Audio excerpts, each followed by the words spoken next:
Most people in medieval Europe had ordinary jobs. Blacksmiths made tools, bakers made bread, farmers worked the fields. But some workers had a job that almost nobody wanted.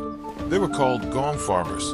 Their job was to clean out medieval cesspits, the underground pits where human waste collected beneath houses. And yes, someone actually had to go down there. The work was usually done at night, when the streets were quieter. The worker would climb into the pit, shovel the waste into buckets, and carry it back outside. It was dirty, exhausting, and extremely unpleasant. And the smell meant that people definitely knew when a gong farmer was nearby. So why would anyone do it? Money. Because the job was so disgusting. It could pay surprisingly well compared with some ordinary occupations.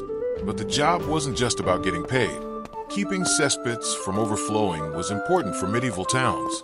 Without regular cleaning, waste could build up around homes and streets.